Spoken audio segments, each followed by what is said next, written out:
Ces événements-là ne seraient pas possibles sans nos différents partenaires. Donc, on peut juste faire un petit tour pour présenter les organisateurs et les partenaires. Pour ceux qui ne connaissent pas Axia, c'est une plateforme logicielle qui aide les équipes d'achat à faire leur travail. Donc, on vient automatiser les tâches qui ont peu de valeur ajoutée et on vient numériser l'ensemble des opérations.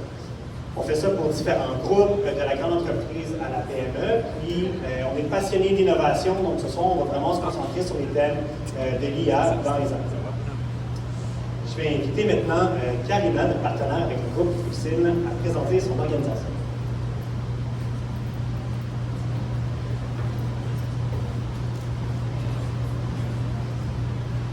Bonsoir, merci de venir en grand nombre. Moi, je suis la directrice de Fluxim. Fluxim est une compagnie de consultation en approvisionnement et en finance. On intègre des solutions, on fait la gestion de projet, de solutions P2P, AP et Source to Pay, Source to Contract. Merci. Je vais inviter maintenant Daniel de C2.0. Merci beaucoup. Bonjour tout le monde. Bien heureux de voir autant de gens encore avec nous ce soir. Le président Daniel Vendette, président du Conseil 2.0. C'est une firme de conseil en approvisionnement, transport, logistique et inventaire. Donc, comme Karina, on fait de la sélection B2B et autres choses, mais aussi l'amélioration du processus dans son ensemble. Donc, je vous souhaite une bonne soirée. Ça va être un sujet super intéressant sur l'IA. J'espère que vous allez apprécier. Merci beaucoup. Bonjour tout le monde, ça va bien? Super. Qui connaît chaîne d'approvisionnement? En fait, qui ne connaît pas chaîne d'approvisionnement Canada dans la salle ce soir? OK. Fait que chaîne d'approvisionnement Canada, c'est une association pan-canadienne qui se veut réunir, former, valoriser les acheteurs de domaine. Fait que l'objectif, c'est de mettre la chaîne d'approvisionnement de l'avant. Donc, pour ceux qui ne le savent pas, allez consulter le site de chaîne d'approvisionnement Canada puis devenez membre. On a quelques événements qui s'en viennent l'année prochaine. Donc, premier événement qui va avoir lieu le 18 février, je ne me trompe pas, qui est le sommet approvisionnement. C'est ça le 18? OK.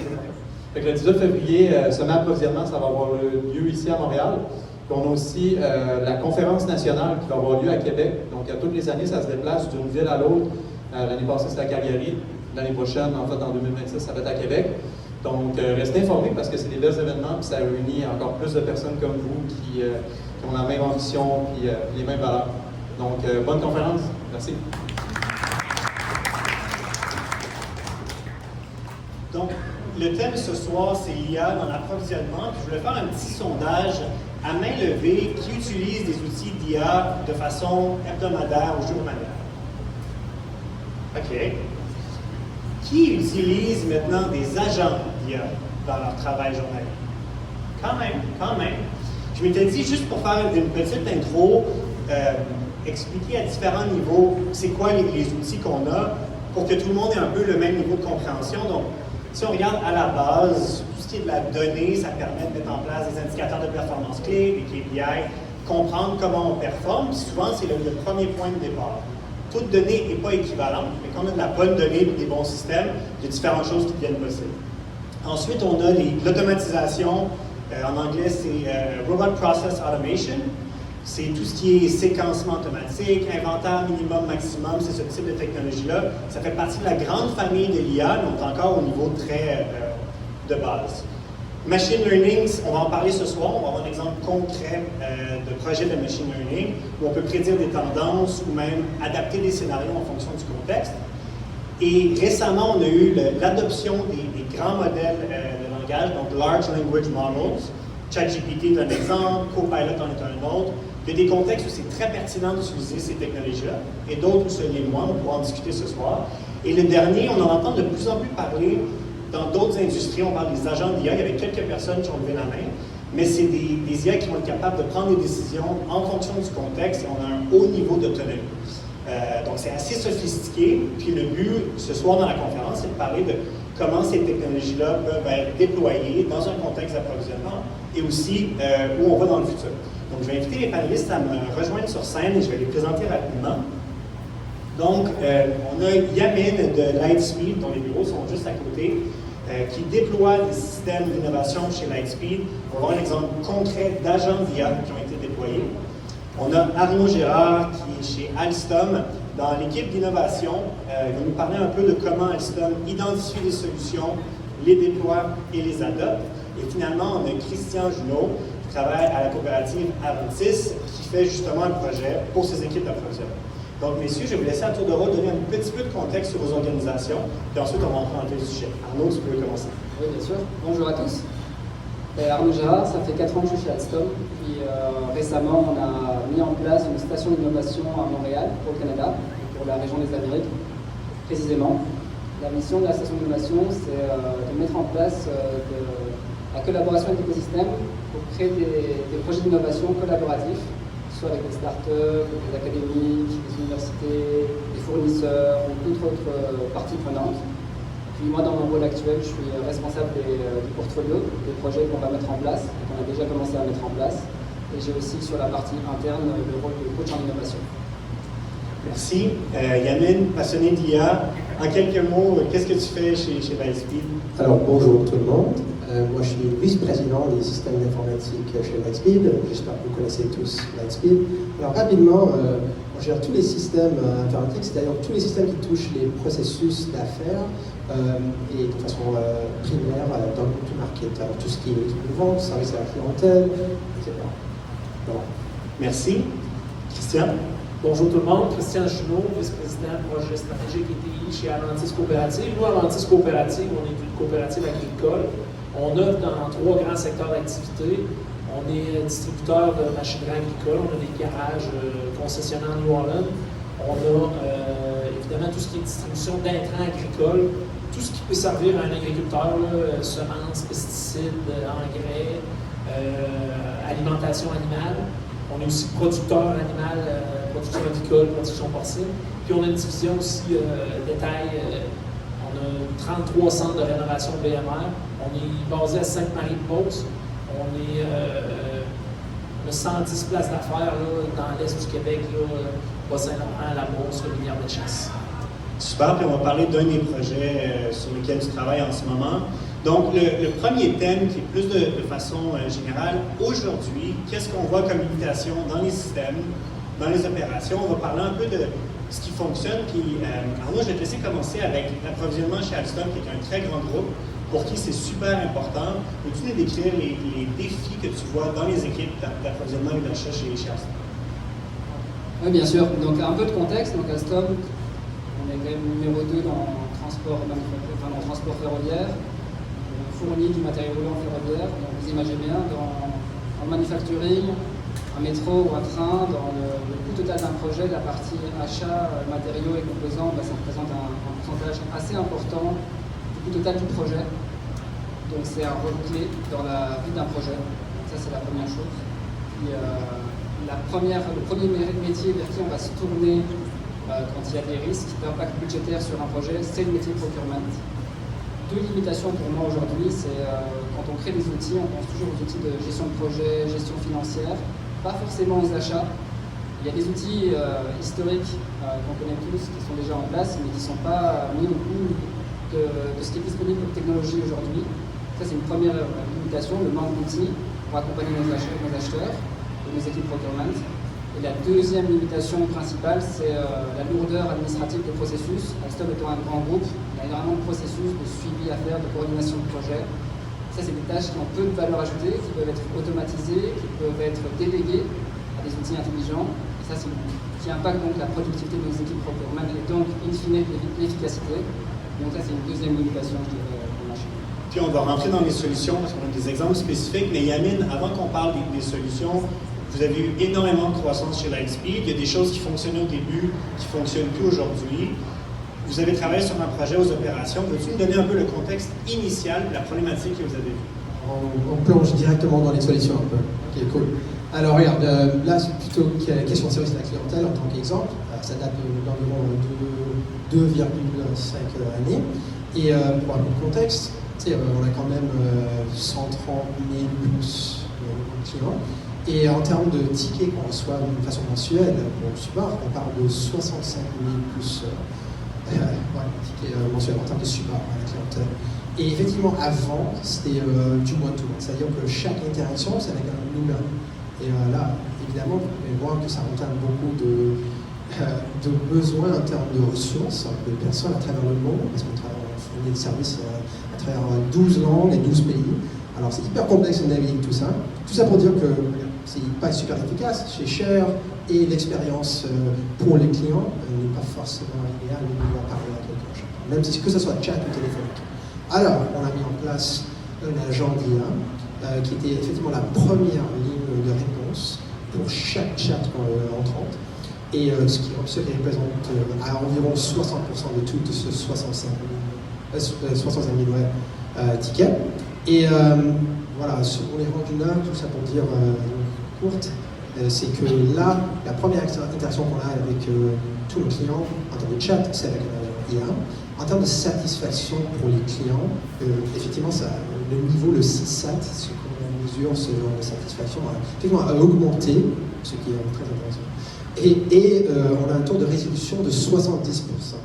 C'est-à-dire que, quand même assez importante, c'est-à-dire que 70% de toutes nos interactions n'ont jamais une interaction avec l'humain. Alors, quand même, assez impressionnant. Puis on va revenir sur exactement comment ça fonctionne, mais c'est un très beau projet, puis il y a des facteurs de succès là-dedans qu'on peut étudier. Christian, tu es dans une transformation numérique pour une des équipes, c'est un contexte un peu différent des deux entreprises, c'est local. Veux-tu nous dire le chantier auquel tu t'attaques en ce moment, la condition initiale? En fait, nous, on a démarré un projet, ça fait un an là, au mois de septembre, un projet d'intelligence artificielle dans notre division centre de rénovation. Ce qu'on cherche à faire, c'est prédire la demande pour automatiser nos commandes pour nos 32 magasins BMR. Les défis qu'on a là-dedans, bien évidemment, c'est la taille de nos magasins n'est pas uniforme. Fait qu'on a des magasins, des petits, des moyens, des gros. Les secteurs où est-ce qu'ils sont installés font que la saisonnalité diffère. Puis ça a l'air niaiseux, c'est comme ça, mais la neige arrive à Rivière-du-Loup 2 semaines avant Sainte-Marie, puis 2 semaines avant Lac-Mégantic, tu sais, fait que au niveau de l'approvisionnement, il faut être prêt pour avoir nos pelles, nos sacs de sel, peu importe. Fait que ça, c'est un défi qu'on a. Fait que nous, ce qu'on cherche à faire, c'est utiliser un modèle d'intelligence artificielle pour automatiser nos commandes. On a déjà une équipe centralisée de commandes. Les commandes se font à partir d'une équipe centralisée. On a 10 approvisionneurs, on a des gestionnaires de catégories. Et là, ce qu'on cherche à faire, c'est vraiment la grosse majorité de nos commandes, tout ce qui est quincaillerie. C'est-à-dire, nous, on sépare ça en deux, là, quincaillerie, matériaux.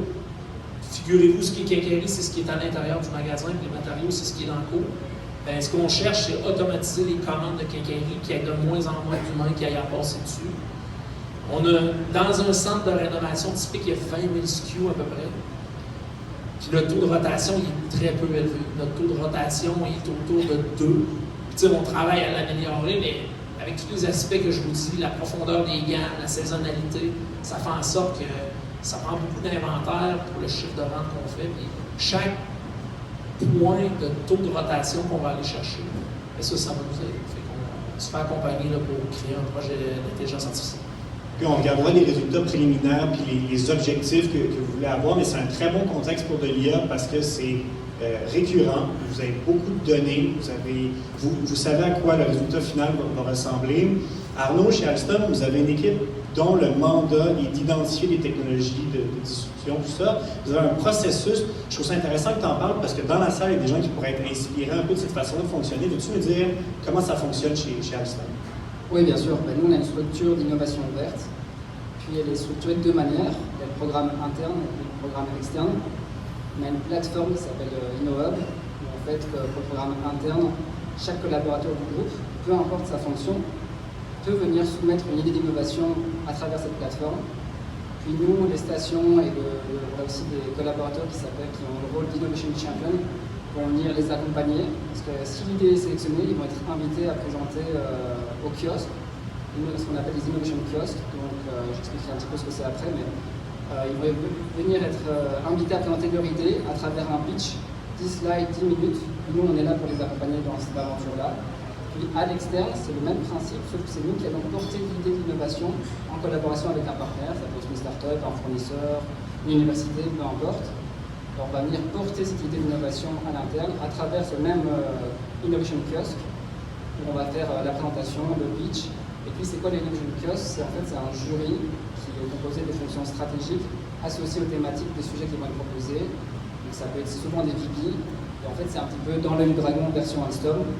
Donc on passe devant, on se fait challenger, on fait des questions-réponses, on passe le pitch, et puis c'est le jury qui décide si oui ou non on investit ou pas dans cette collaboration, dans cette innovation, en développant les budgets. Ça se fait au niveau du groupe. Puis c'est intéressant parce que l'innovation, ça vient un peu de la culture, il y a différentes façons de le faire. C'est pas juste un projet. Chez Lightspeed, ça fait partie de votre ADN, vous faites souvent ça. On parlait à main levée d'agents d'IA, peu de gens dans la salle font ça, puis vous, il y a 2 ans et demi, c'était déjà un projet que vous mettiez de l'avant. Peux-tu nous parler de comment le travail des gens aux opérations a évolué maintenant qu'ils ont cette IA-là, puis vraiment concrètement, qu'est-ce que fait l'agent pour aider ces gens? Question très facile à répondre.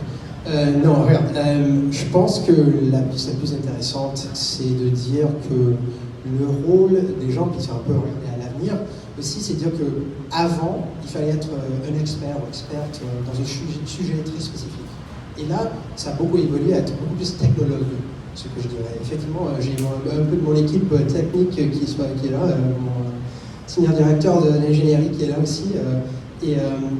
Même pour nous, ce qui était très intéressant, c'est qu'avant, tu avais des ingénieurs, tu avais des gens qui faisaient la configuration, et là, on a bâti une équipe qui est axée sur l'adoption de l'IA à travers la compagnie, qui rapporte à mon cher Karim qui est là. Alors voilà, ça a vraiment évolué notre boulot, mais de plus pour, mettons, un agent de support.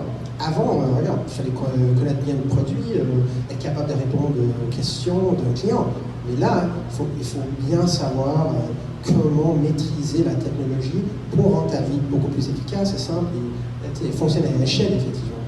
Puis en fait, ces agents-là font le travail idéal de quelqu'un au soutien. Donc, toutes les interactions avec des fournisseurs, des clients sont structurées de façon presque parfaite. Oui, mais je dirais juste un peu plus pour dire que avant, on avait quand même peur. Les agents disaient, bon, je vais perdre mon boulot, on va éliminer un moment. Mais la réalité, c'est que leur niveau de satisfaction chez Lightspeed, effectivement, a beaucoup évolué. Parce que là, à la place de devoir faire la recherche de n'importe quelle info dans un CRM ou aller dans un centre d'aide, etc., là, ils ont la techno pour rendre leur vie plus simple. Alors, ils ont vraiment axé sur de fournir de la valeur à nos clients. Et c'est drôle parce que avant, ils avaient peur, mais là, ils sont plus contents.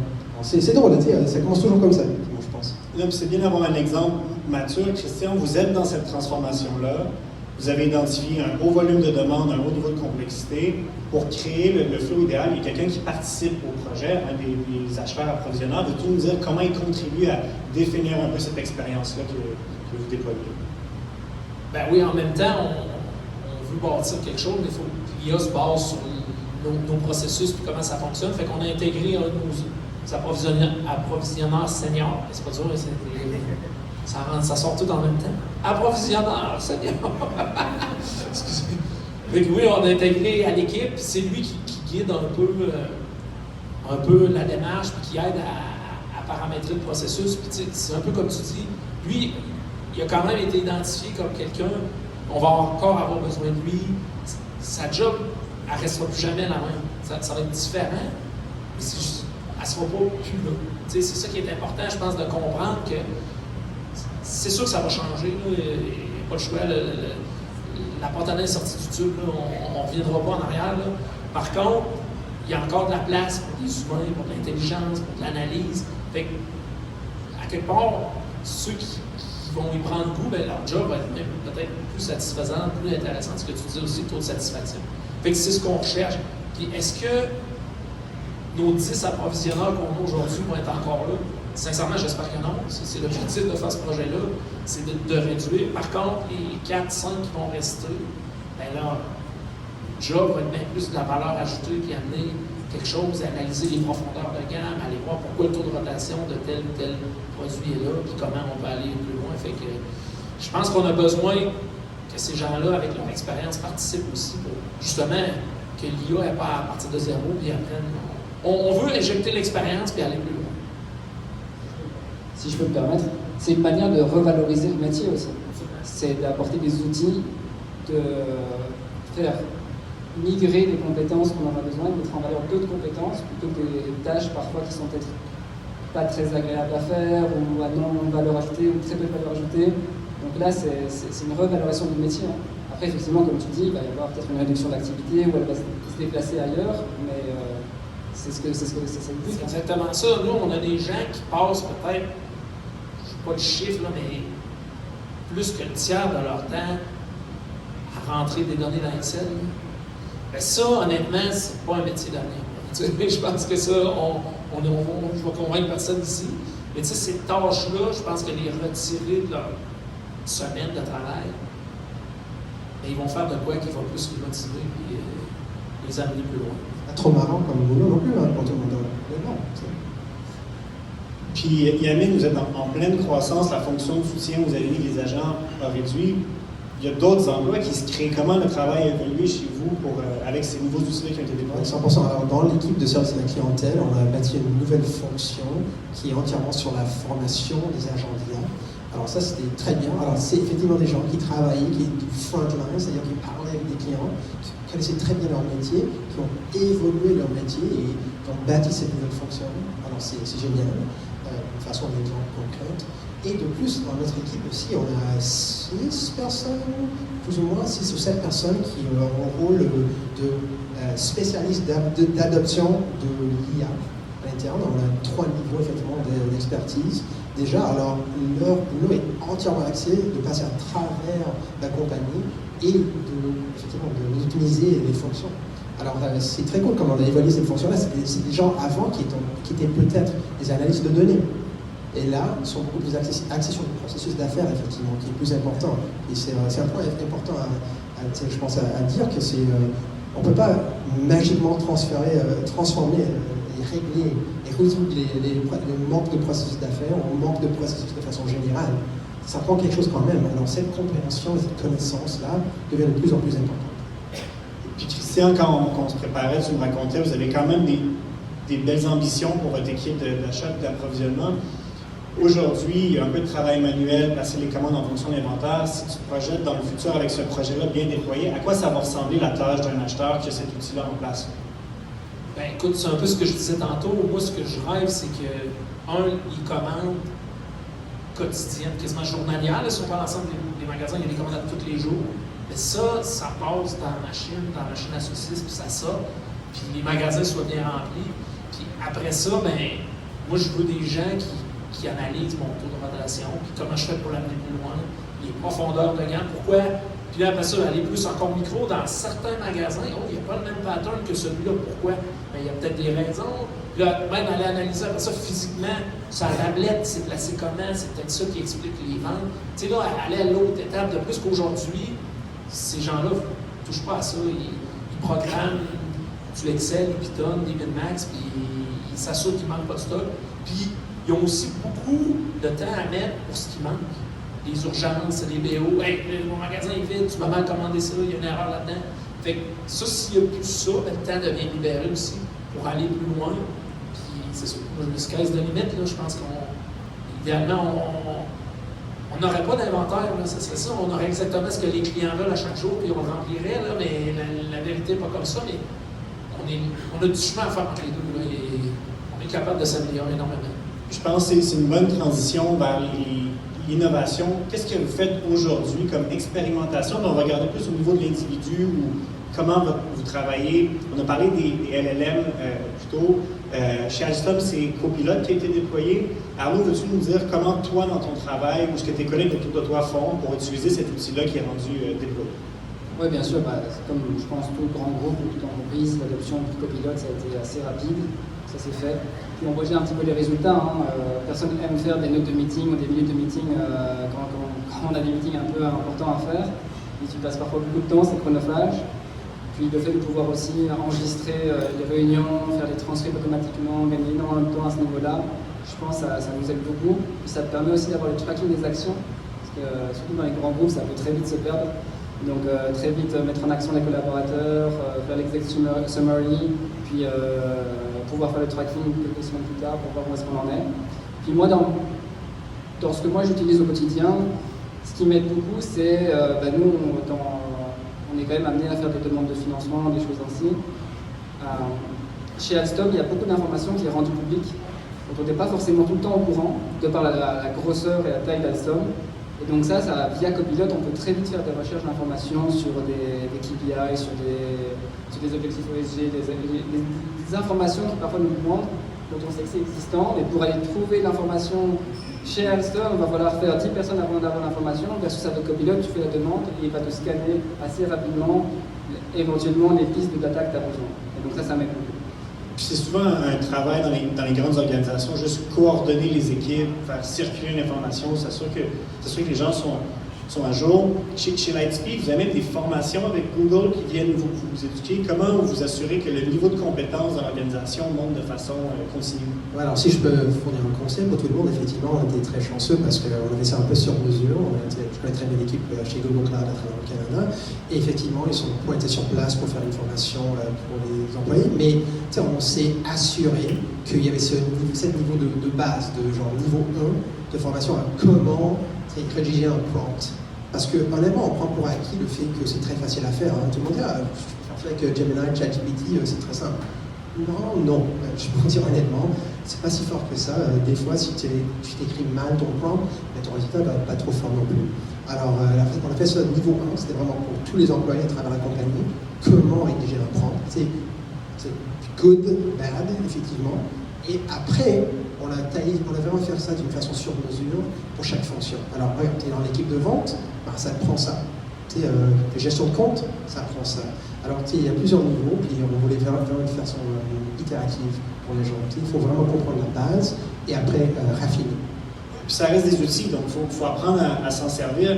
Christian, vous avez fait quelque chose d'intéressant chez vous. Vous avez eu des formations que vous avez numérisées. Veux-tu nous dire comment vous avez fait? Je pense que c'est Sophie que tu disais. Oui, exactement, Coach Sophie. En fait, on a un programme de formation pour nos gestionnaires. On a 159 gestionnaires dans tout Aventis. Puis on a un programme qu'on a monté avec l'aide du Cégep de la Pocatière, un programme qu'on offre depuis 4 ans, je pense. Il y a 3 niveaux, puis tous les gestionnaires dans l'entreprise ont à suivre ça. Puis c'est quelque chose qui est quand même important pour nous dans notre culture d'entreprise, de s'assurer qu'on a un certain standard. Bien, ce qu'on a fait, c'est qu'on s'est créé un petit agent conversationnel dans le Copilot. Donc, il est dans Teams, Coach Sophie. Puis Coach Sophie, dans le fond, on y a intégré les 3 modules de formation. Fait qu'elle, elle a appris toute la formation. Puis quand les gestionnaires, ben là, c'est pas déployé à tout le monde, on est encore en test, là, mais ça fonctionne bien, moi je l'utilise. Puis quand on arrive à avoir une rencontre avec un employé, mettons, Coach Sophie, je dois rencontrer mon employé, c'est son évaluation annuelle, puis j'ai des pas bonnes nouvelles, comment tu me conseilles d'y prendre? Fait qu'à partir de ce qu'on enseigne dans la formation, elle va proposer une approche. Assure-toi que tu sais que cet employé-là, est-ce que tu penses qu'il est plus... Elle peut même te poser des questions, tu décris l'employé. Bon, lui, c'est un profil un peu plus rationnel. Assure-toi que tu as des faits, assure-toi que tu reviens sur ça. Tu finis avec une reconnaissance. Fait elle applique finalement le principe de la formation que l'employé il a suivi. Et vous savez comme moi, une formation après... la minute qu'on sort, on a perdu 40-80%, puis 2 ans après, il en reste 3%. Mais fait que c'est ça, fait qu'on l'utilise pour en même temps, ça garde vivant. Fait que ça, c'est une chose. Puis tu as dit 2 points vraiment intéressants. Un, c'est l'accès à l'information, donc c'est la formation au bout des doigts, mais aussi expérimenter, Arnaud, pas juste au travail, mais dans ta vie personnelle, aussi t'expérimentes avec des outils d'IA, tu deviens plus familier avec ces expériences-là, s'il y en a que tu peux partager, peut-être pour inspirer les gens ici d'autres cas qui sont possibles. Non, oui, bien sûr. Je pense, on a vu les mains levées tantôt, là, tout le monde connaît ChatGPT, tout le monde connaît l'intelligence artificielle. Et c'est vrai que dans notre quotidien, dans nos groupes, on s'est créé des petits agents IA sur MyLawyer, MyRealEstate, quand on cherche un appartement et qu'on bâtit nos besoins, on le paramètre, comme ça l'analyse est rapidement faite, on peut très vite juger avec si ça vaut la peine ou pas de poursuivre l'investigation, des choses comme ça. Puis il y a plein d'activités au quotidien, un plan de mise en forme, des recettes de cuisine, des choses comme ça. Mais si tu te crées des petits outils comme ça, intelligents, qui connaissent ta situation, qui connaissent tes besoins, qui te comprend, il peut très vite te fournir des bonnes recommandations et en gain de temps assez évident. Puis, je trouve que c'est intéressant, ça fait le parallèle avec le travail qui va être justement le prochain thème, mais c'est des compétences, apprendre à se servir de l'IA. Yamine, tu parlais des prompt engineering, comment travailler avec ces outils-là. Toi, si tu te projettes dans le futur pour un acheteur qui a développé des compétences aujourd'hui, puisque le travail va changer, tu dirais que c'est quoi les compétences importantes que tu mettrais de l'avant? Rapidement, je l'ai dit de façon très vague, mais devenir plus technologue, c'est-à-dire comprendre comment avoir des interactions avec de l'IA, c'est sûr. Pas besoin d'être ingénieur ou rien de hyper complexe. L'idée, c'est de vulgariser un peu la techno. Alors ça, c'est bien. À part ça, on va parler. Je vais garder le reste pour la dernière question. Si on parle de l'avenir. Mais si tu me permets, je peux rapidement juste pour dire un exemple, pour les gens aussi, quelque chose pour en discuter. Oui, vas-y, c'est ouvert. Je pense que c'est bien aussi, on les parle de façon très thématique, du thought leadership, c'est très intéressant, mais donner des exemples très concrets. Je pense que, j'ai parlé un peu de ça, mais on travaille beaucoup avec Google, il y a Gemini, un peu comme ChatGPT, mais je vous suggère, vous conseille tous d'utiliser, regarder un peu Notebook LM, je n'ai pas vu ça aussi, c'est une façon, ça aide beaucoup à organiser votre semaine, et j'étais à la conférence à New York, ça fait 6 semaines, puis ils ont partagé des statistiques un peu de comment la plupart des compagnies de SaaS, effectivement, dans l'industrie, utilisent l'IA au quotidien. Et effectivement, les deux fonctionnalités les plus importantes, c'était de comprendre la recherche des informations des données des clients, alors soit à travers votre CRM, ou ce que vous avez, alors c'est cette partie-là, et résumer des conversations qu'on a. Alors je pense que la plupart des compagnies avec qui je parle, et avec même les gens, on ne porte pas assez attention à les données qu'on a à travers nos compagnies. Alors si tu as des interactions au téléphone, ils sont enregistrés. Il y a effectivement une technologie qui est très importante pour pouvoir comprendre ce qui se passe dans votre compagnie. Et honnêtement, la plupart des gens, je pense qu'ils ne profitent pas de cette technologie-là. Alors, je peux tout prendre, de faire des affaires hyper complexes si vous voulez. Et une technologie comme NotebookLM, c'est très facile à interagir avec. Et là, c'est très facile de prendre ces données-là, de le mettre là-dedans, et effectivement de prompter et poser des questions pour avoir des insights très faciles. Alors, je voulais juste diverger un peu, mais je pense que c'est un exemple très concret pour les gens qui n'utilisent pas ça au quotidien. Il n'y a pas tout le monde qui a levé la main, même moi. Mais je pense que c'est un exemple très concret que demain ou même ce soir, si vous voulez, vous pouvez aller essayer ça. Très bon point. Et Christian, si on revient dans les exemples, tu en avais un sur, je pense que c'était le programme ESG ou de sustainability, vous avez l'initiative. Fais-nous la démarche que tu as suivie par rapport à ce que ça a été sans l'IA. En fait, ce qui est arrivé, on a reçu un de nos garages de machinerie. Je disais tantôt, on a une division machinerie. Puis moi, j'ai reçu un message, puis on disait, Christian, peux-tu nous aider? On a une soumission à remplir pour Hydro-Québec, un appel d'offres pour une quinzaine de machines. Puis dans le formulaire d'appel d'offres, il demandait, je pense qu'il y avait 40 questions sur toutes nos initiatives ESG.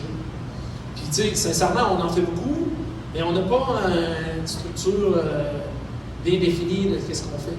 Fait que c'est comme moi aussi qui ai cette responsabilité-là chez Avantis. Fait que j'ai demandé à copilote, j'ai dit, sers-toi de mes accès. Dans le fond, moi, mon copilote, il a mes accès dans notre SharePoint d'entreprise.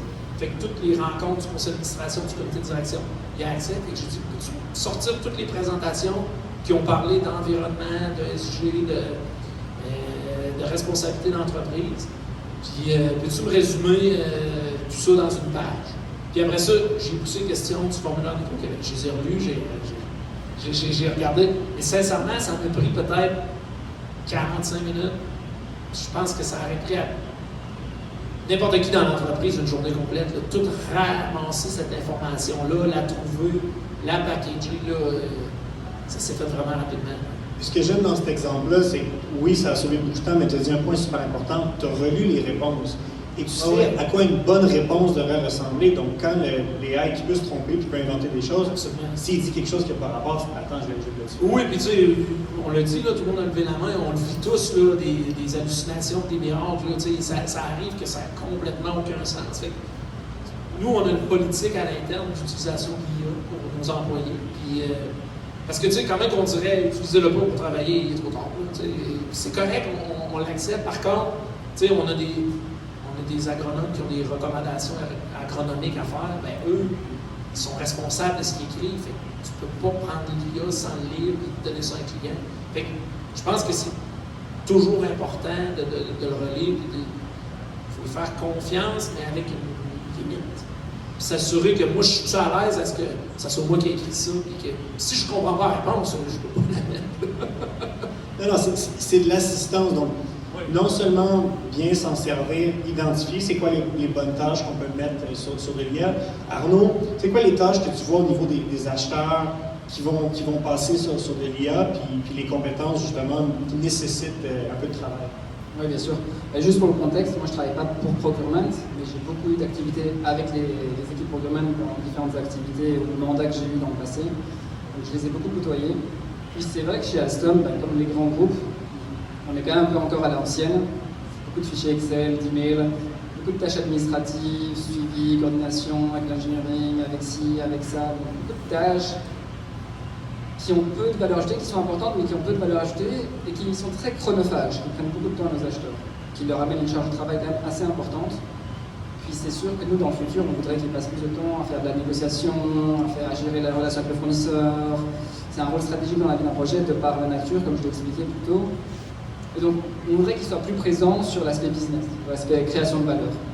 Et donc, moi, des compétences que je vois qui vont se développer dans le futur, c'est avec l'apparition d'outils. Ils vont devoir savoir manipuler les données, savoir utiliser les outils d'analytique. Et puis surtout, ça va être surtout avoir des compétences de leadership, de ownership, de négociation, de tout ce qui va rester autour de l'humain, la relation avec le fournisseur, le timing, comment aborder tout ça, ça va être des choses qui vont rester, qui vont être plus demandées, donc mis en valeur pour nos équipes programmeuses et qui vont créer de la valeur pour le projet aussi. Et qui vont pouvoir être mises de l'avant puisque les autres tâches vont être. Bah oui. Yamine, tu me parlais de curiosité chez vous. Pourquoi la curiosité, c'est aussi important pour des futurs professionnels ou des professionnels qui vont évoluer? En quelques mots, sans voler tes poches de la voix. Ah ouais, exactement. Alors la question c'est pourquoi la curiosité est importante? Curiosité, comment c'est appliqué? Comment tu vois tes collègues? Bien sûr, non, je plaisante. Tout ça pour dire que, regarde, nous on a une culture d'expérimentation, un peu de fait en face, des faits en film, comme on dit en anglais. Regarde, c'est un peu comme ça, on apprend en faisant. C'est ça l'idée qu'on est tous un peu en train de faire ça, je pense. Alors, vaut mieux le faire un peu maintenant qu'à la place de le faire dans 5 ans, tu vois, pas avoir trop peur. Comme on vous a dit, pour nous, ça fait quasiment 3 ans qu'on a commencé à travailler avec des agents d'IA. Et à ce temps-là, c'est vraiment le ChatGPT qui va sortir, puis les gens ils regardaient un peu croche quand on a parlé de faire ça, mais tu vois, là, tu peux voir qu'on a des résultats très importants et très intéressants pour le marché. Alors, comment dirais-je, ceux qui tentent gagnent. Puis c'est pas, j'aime ce point-là parce que c'est un peu une approche de portfolio. C'est pas chaque initiative qui va avoir un résultat exceptionnel, mais si on regarde de façon globale, c'est l'objectif. Christian, tu me disais même que dans le projet aujourd'hui, vous avez des résultats préliminaires, des tendances, mais que même si c'est un échec pour vous, c'est un apprentissage, ça a de la valeur pour vous. Mais tu sais, à quelque part, on est toute partie de l'écosystème, de ce qui se passe autour de nous. Fait que tu sais, on vit avec l'IA qui commence, puis on l'expérimente, puis on ne sait pas trop où aller. Puis je pense que nous aussi, on essaie de créer de la curiosité, de trouver des gens qui sont autodidactes, qui veulent aller plus loin. Puis nous, quand on s'est lancé dans le projet, la vraie raison qu'on a lancé notre projet, c'est pas une bonne raison, c'est qu'on voulait faire de l'IA. Puis c'est exactement ce que les consultants d'IA nous disent. Là. Faites pas de l'IA pour faire de l'IA, mais la vérité, là, en toute transparence, c'est un peu ce qu'on a fait. Par contre, on a ciblé un bon projet qui avait du retour sur l'investissement et qui était intéressant. Mais ce qu'on s'est dit, c'est qu'à un moment donné, on peut attendre que ça soit tout parfait, que l'IA soit entre guillemets, là, parce que c'est vrai là, qu'il y a des erreurs, c'est pas parfait. Par contre, l'apprentissage qu'on fait aujourd'hui, quand elle va être prête, j'aime pas ça dire ça, là, mais quand tout le monde va dire, là, on est prêt à l'adopter, nous, on va avoir 1 an, 2 ans, 3 ans d'avance, puis vous autres 5. Mais c'est ça, je pense que, tu sais, on veut pas que le projet soit pas un succès. Là. Je n'ai pas vendu ça à mes patrons. Là. Par contre, on est conscient qu'on est là pour apprendre aussi. Ça fait aussi partie du retour sur l'investissement. Les gens de l'équipe qui vont travailler dessus, la structure qu'on met en place, parce que nous, on ne s'attend pas à ce que ce soit notre dernier projet d'IA, on veut en faire d'autres. Puis on veut se servir de ça, du du processus de mise en place du projet, puis le processus de demande de subvention, puis le processus qu'on a passé au travers. Fait que, à quelque part, ce qu'on a appris là-dedans va nous servir aussi. Fait que je pense que, encore là, j'aime pas ça dire ça, mais peu importe le résultat, on va gagner quand même, mais on va avoir un bon résultat. Puis c'est un processus, comme tu dis, donc vous pouvez ajuster la direction en cours de route si on n'a pas ce à quoi on s'attendait, mais c'est des itérations. Maintenant, si on regarde 2030, là, puis tous les projets auxquels vous pensez fonctionnent, on va faire un petit tour de table pour conclure. On va commencer avec toi, Arnaud. À quoi ressemble le travail d'un acheteur en 2030, maintenant que l'IA est adoptée et assez mature partout? Projette-nous dans le futur. Bien sûr, moi je voudrais faire un parallèle avec, on a vécu plusieurs révolutions, ordinateur, numérique, maintenant IA. Dans le manufacturing, il y a aussi quand même la révolution, la cohabitation humain-robot. Je pense que c'est un bon parallèle à faire. Le robot, on a mis en place la robotique qui a permis notamment de dégager donc, des heures au travail pour les appliquer ailleurs et surtout de revaloriser le métier. Parce qu'il y a des tâches parfois avec la robotique qui étaient quand même peu valorisantes, difficiles, parfois peu de valeur ajoutée qui pouvaient être déléguées au robot. Puis je pense que ça va être un petit peu le même parallèle avec l'IA. Il y a des tâches qu'on peut déléguer, qu'on commence déjà à le faire au quotidien, peu importe dans la fonction qu'on opère, qui peuvent être déléguées. Donc tu peux passer du temps à faire autre chose qui a plus de valeur, créer de la valeur. Puis je pense que c'est ça un petit peu la vision 2030, c'est de voir l'IA comme un assistant intelligent qui va permettre de déléguer des tâches qui sont en plus pas très sympathiques à faire généralement, pas très bien. L'autre vision aussi, c'est il y a deux manières de le voir. Soit on est passif, on l'a subi. Soit on est actif, on s'y intéresse, on est curieux, on la structure, on l'adapte s'il faut, et on commence à essayer d'en tirer le bénéfice. Je pense que c'est une très belle vision, puis comme tu dis, il y a une forme de curiosité qui va nous amener là. Yamine, tu as quand même une thèse importante autour de ça. Je veux partager avec le groupe. C'est mon opinion un peu controversée, les amis. Non, pas trop. Je pense qu'Arnaud a très bien résumé un peu l'avenir. Mais la façon dont moi je le vois, et ça fait assez longtemps que je parle de ça, le plus important, effectivement, c'est le côté humain. C'est drôle que l'IA et les robots et toute la technologie se présentent comme un cercle. On repart sur l'humain. C'est effectivement le plus important dans le métier, si tu penses, que ce soit du gestion de changement, n'importe quoi, c'est le relationnel. Tout s'effectue à travers les compagnies par l'humain. Alors effectivement, c'est un peu ce qu'Aaron m'a dit, je vois ça en tant que la plupart des tâches, des affaires hyper complexes qu'avant, il fallait vraiment comprendre tous les détails. Alors, idéalement, ils ne se produisent pas trop, mais si j'ai un conseil à dire, c'est vraiment s'axer sur l'humain. Alors si présentement on pense que c'est la techno qui va tout faire, c'est des robots qui se parlent avec des robots, je soupçonne cette idée-là, honnêtement. Je pense que le plus important, c'est les gens qui s'entendent bien avec les gens et ils sont bien capables d'articuler leur vision et les problèmes, effectivement, comme vous avez dit avant. Le plus important, c'est de bien identifier les problèmes et là, les solutions vont être plus faciles à accéder. Alors voilà mon point un peu spicy, comme on dit. Non, on aime ça, Christian. Ben écoute, je vais faire un peu du pouce sur ce qu'Arnaud a dit. Moi, j'utilise cet exemple-là souvent là, avec mes collègues. Là. Mon grand-père, Jacques Larouche, pour ceux qui le connaissent, non? Mon grand-père était comptable. Moi, mon grand-père a pris sa retraite en 1999. Il n'a jamais utilisé d'ordinateur. C'est les anciens comptables, lui, il avait une super belle main d'écriture. Un crayon bleu, un crayon rouge. Puis, il faisait la comptabilité pour une quincaillerie, pas de lien, mais c'est ce qu'il a fait toute sa vie. C'était un super bon comptable. Mais l'ordinateur est arrivé bien avant 99, vous allez me dire, mais tu sais, lui, il était capable de finir sa carrière sans utiliser l'ordinateur. Ben, tu sais, il faut pas être cette personne-là. Lui, c'est correct, il a fini, mais ce que je veux dire, c'est que l'ordinateur est arrivé, puis ça a transformé sa job, puis son métier. Par contre, ce qu'il faut se rappeler, c'est qu'il y a encore des comptables, même s'il y a maintenant des ordinateurs. C'est un peu la somme de ce que vous dites, messieurs, aussi. Je pense qu'il ne faut pas penser que l'IA va remplacer l'humain. L'IA va remplacer des tâches que l'humain fait aujourd'hui. Puis ça, ben, qu'on le veuille ou non, ça va arriver. Puis je pense qu'il faut se positionner pour être celui qui va travailler avec l'IA et en faire plus. Puis moi, ce que je pense pour 2030, ben, je pense que moi, en 2030, je vais faire 1,5 fois l'ouvrage que je fais aujourd'hui. Puis je pense que la plupart de mon équipe aussi, puis tous les gens, les 1400 employés d'Aventis, si on arrive à ce qu'on sort 1,5% plus d'output avec le même monde, ben, fine, on va être juste plus productif. Puis je pense que c'est là qu'il faut aller. Il ne faut pas voir ça comme une menace, mais il faut embarquer dans le train. Là, le train passe. Là, je pense que on l'a vu dans d'autres transformations. Là, ceux qui n'ont pas adopté l'informatique, ils sont plus là.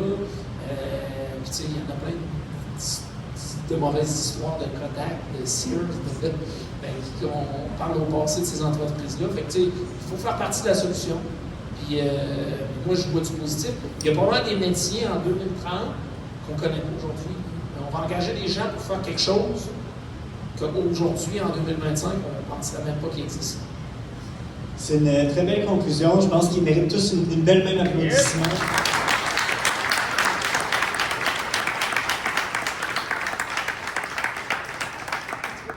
Donc, on est un peu, on arrive à la fin du panel. On voulait garder un peu de temps pour une période de questions. Donc, je vous invite à lever la main pour ceux qui avaient des questions. Je vais aussi expliquer un peu comment la question ici.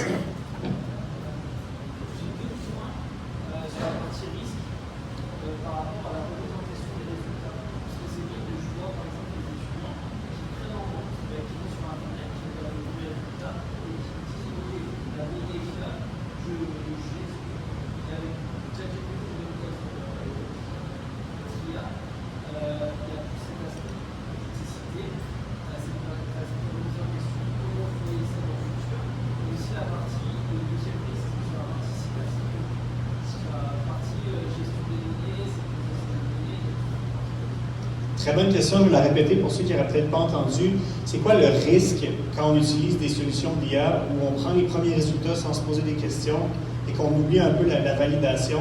Je vais vous laisser, monsieur, qui est prêt à prendre la première? Je peux commencer si tu veux. J'ai une idée. Je dirais, il y a Thomas Sowell qui a dit « Tout dans la vie a un trade-off ». Alors, c'est une question de retour sur l'investissement. Pour les étudiants, j'espère qu'ils s'en font un peu le travail, là, sinon c'est galère à l'avenir. Mais honnêtement, la façon de penser, c'est que rapidité versus résultat, tout est un trade-off. Alors, c'est la façon très facile de répondre à ça, mais c'est la façon dont on fait cette équation. Ouais, pour compléter aussi, je pense que c'est la formation, c'est éduquer nos collaborateurs. On pourrait reprendre ce que tu as dit avec l'ordinateur, le mot de passe, avoir nos comptes en banque sur le téléphone, les paiements sans carte. Enfin, on pourrait faire tellement de parallèles. Je pense que ça passe, comme je dis, dans la remise en question, mais c'est aussi dans la migration des compétences qu'on va demander aux utilisateurs des outils, c'est de faire attention à ces choses-là. Et tu parlais de prompt. Dans le prompt, tu peux demander aussi de citer toutes les sources. Tu peux faire le travail de citer les sources. Enfin, il y a un tas de mécanismes qui passent par le coaching, la formation, l'éducation, et qui peuvent être mis en place pour réduire le risque. Mais comme le risque, il existera toujours. Mais tu peux essayer de le réduire, en tout cas de faire attention à ça. Puis il y avait une deuxième partie de la question sur la cybersécurité. Je pense que la bonne réponse, c'est la formation, éduquer les gens, comment on sort de ces outils-là, qu'est-ce qu'on peut mettre sur les plateformes. Il y a de la donnée confidentielle qui ne devrait pas aller sur ces outils-là, ou il y a des configurations pour les outils pour dire voici dans quel cadre vous en servir. Il y a même tu vas ajouter quelque chose. Honnêtement, il n'y a pas forcément une super bonne réponse à ça en passant, parce que là, encore, c'est un trade-off, parce que là, tu peux avoir n'importe quelle politique, mais là, tu vas ralentir l'avancement de cette affaire-là. Je ne sais pas, messieurs, si vous avez des conseils, mais pour nous, regarde, on essaie de bien jongler ça. Tu sais, normalement, dans une grande entreprise, l'idéal, c'est que tu travailles avec un fournisseur comme Google, par exemple. Là, tu as le contrôle sur tes données. Alors, tu n'as pas forcément ce risque-là qui est trop important. Dès que tu commences à diverger, utiliser des petits outils, n'importe quoi, c'est là où tu augmentes ton taux de risque. Alors, tout est un trade-off, effectivement.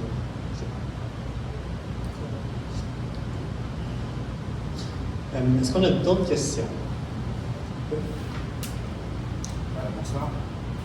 À chaque jour qui passe, il y a une nouvelle actualité ou une nouvelle avancée en matière d'intelligence artificielle. Dans vos positions à vous, comment vous faites pour vous tenir au courant de cette actualité? Comment vous faites pour faire le tri dans tout ça et de regarder qu'est-ce qui est bon pour l'entreprise? Très bonne question. Donc, comment on se tient au courant des nouvelles technologies, l'actualité, puis aussi comment on filtre? Ben écoute, chez nous, c'est vrai, puis tu sais, on commence à s'abonner à des infolettes, là. Puis à un moment donné, on se désabonne parce qu'on a 63 par jour, là. Puis, ben, nous, on a créé un petit comité d'innovation intelligence artificielle, puis on a des gens de chaque secteur, puis on a choisi des personnes qui sont des curieux, des autodidactes. Fait que on se rend compte, mettons, une fois par mois, c'est pas tout à fait, peut-être aux 6 semaines. Aux 6 semaines, puis là, on présente qu'est-ce qu'on a vu, puis on a un groupe Teams aussi. Puis, hey, j'ai vu ça passer hier, regardez ce que j'ai fait hier soir, j'ai fait une vidéo avec la nouvelle version de Sora qui est sortie. Puis là, si quelqu'un a une question là-dessus, ben, on peut aller voir. C'est très soft, là, mais en même temps, aujourd'hui, c'est comme ça, mais c'est dur de suivre. Mais en même temps, on se dit qu'on avance, on ne recule pas. Puis on n'est pas une entreprise qui se doit d'être les premiers tout le temps dans toutes les nouvelles technologies. On veut juste quand même être dans le bateau, puis être dans le train, comme je disais tantôt. Je peux parler de deux côtés. En tant que l'entreprise, effectivement, on a un comité qui est basé sur l'accélération et l'adoption de l'IA. Et c'est cross-multifonctionnel, effectivement. Alors, on se responsabilise à l'interne que tous les leaders qui sont plus seniors, qui se forcent à devoir présenter le projet à travers la compagnie. Alors de façon mensuelle, on envoie en infolettre. Et tout le monde va avoir des projets à présenter parce que sinon, bon, regarde, t'es le seul qui ne présente pas de quoi. Alors ça te force un peu. Alors ouais, mais exactement. Mais dans la vie, il faut clairement besoin. Tu sais, me vendre le stylo, c'est le mid spam, alors même idée. Côté perso rapido, je dirais, j'ai plein de contacts, j'ai beaucoup d'amis, on parle de tout ça. Je pense que l'important, c'est de vraiment se forcer d'avoir des conversations d'une façon, pas forcément quotidienne, mais hebdo. Et puis avoir les bonnes personnes dont tu prends contact avec. Parce que tout le monde est intéressé à accélérer ces affaires-là. Puis des fois, c'est bien si les autres ont les ressources pour faire de quoi à échelle. Puis là, tu apprends, il vaut mieux partager les infos. Et là, le partage d'infos nous permet de croître de la bonne façon. Oui, et puis pour compléter, chez Alstom, on a la chance d'avoir un département innovation avec l'innovation ouverte. On a des stations d'innovation implémentées partout dans le monde, à Singapour, à Stockholm, à Paris, maintenant à Montréal, qui couvrent les régions stratégiques. Puis c'est notre rôle de faire du scouting. On a des partenaires aussi pour ça, le Santec ici à Montréal, qui est un partenaire commun avec ça, je pense. Donc ils nous aident aussi à faire ça. Et puis c'est aussi très opportuniste. C'est-à-dire que nous, on connaît notre contexte à nous, de l'entreprise. Puis c'est sûr qu'à travers les différentes technologies qu'on peut voir émerger, à travers les différentes startups, les différents fournisseurs avec qui on va connecter, on va pouvoir peut-être faire des matchs. Et après, c'est toute la chaîne, c'est est-ce qu'il y a un use case, est-ce qu'il y a un business case, est-ce qu'il y a une demande client, est-ce qu'il y a un marché derrière. C'est toute cette chaîne-là qu'on va aller étudier pour voir effectivement si on crée de la valeur pour Alstom. Et donc on a des équipes en place qui font ça. On a aussi un réseau d'Innovation Champions à travers le monde, qui sont des ambassadeurs innovation. Donc, en plus de leur fonction de base, ils ont une fonction dans Alstom, ils ont cette casquette d'ambassadeur innovation qui vont aussi nous aider à capturer les idées à l'interne. Parce qu'il y a souvent des bonnes idées aussi à les capturer à l'interne et de les faire remonter pour les traiter et les accompagner. Je pense que le thème commun, c'est de parler avec d'autres personnes. Je m'en servirai comme transition vers le networking. Il y a plein de gens dans la salle qui font des expérimentations. Parlez-en. Nos experts vont rester avec nous, certains pour quelques minutes. N'hésitez pas à prendre contact avec eux. Merci à tout le monde de vous être déplacés, mais surtout merci aux panélistes pour vos très belles présentations. Merci à vous. Merci.